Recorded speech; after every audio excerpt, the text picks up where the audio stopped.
আচ্ছা চাচা, আমি আপনি নাকি আগে নাকি ফুটবল খেলা খুব নাম ডাকাছেন আপনার?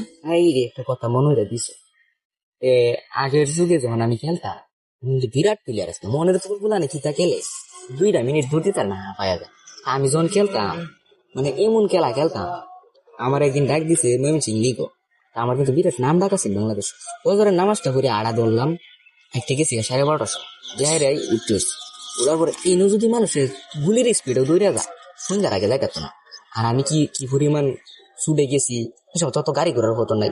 তারপরও 12:30টার সময় পৌঁছে গেছি। পৌঁছার পরে কে দেখলাম 12 থেকে 13 লাখ মানুষ মাঠের মধ্যে।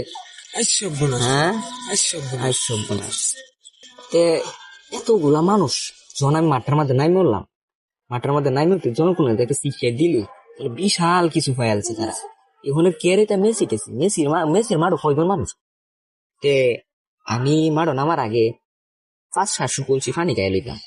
এদিন আমার পুষে করতে বাবাজি কত পানি গেলে তো গেলতা তাই না, মনটার মধ্যে ওরা 150 কলসি পানি খাওয়ার পরে আর কাউনের দিছে না। এরপরে খেলাত লাগলাম, খেলাত লাগিয়ে এমনি আমার পানি খাওয়া দিছে না। বলটার মধ্যে একটা শট দিলাম রাগে সেন্টারের ভরে দেয়। 70 মিনিট বলটা উপরে রয়েছে। হ্যাঁ 70 মিনিট পরে যখন বলটা পড়ছি মাধ্যাহ্নে কারবে আসলাম, বলটা পড়ার লগে লগে একটা শট মারছি, গলির কানসা বরাবর ঘেরে জালটা ছিঁড়ে গেল। আরে বাইশান রে, হ্যাঁ রে বাইসা। পরে গোলটা হয়ে যাওয়ার পরে ইন্ডিয়ার ক্যাপ্টেনে কইতাছে ভাই আপনার আর খেলন চাইতো না। এইবার হার মাইনে যাওয়ার পরে এই পরে আমি ওর আগে খেলা ছাড়ে দিলাম যে এইবার তো মাঠের মাঠে খেলা যেত না, আমার দিকে যদি ডরা এই খেলার লাভ আছে। যদি আমার লোকে মনে করো বাঘের লোকে যদি পুস্তার লোকে যুদ্ধ লাগা লাভ আছে, তো এই অবস্থা হয়েছে আমার। এরপরে তো দুঃখে খেলা ছেড়ে দিচ্ছে, এমন আর খেলাই না।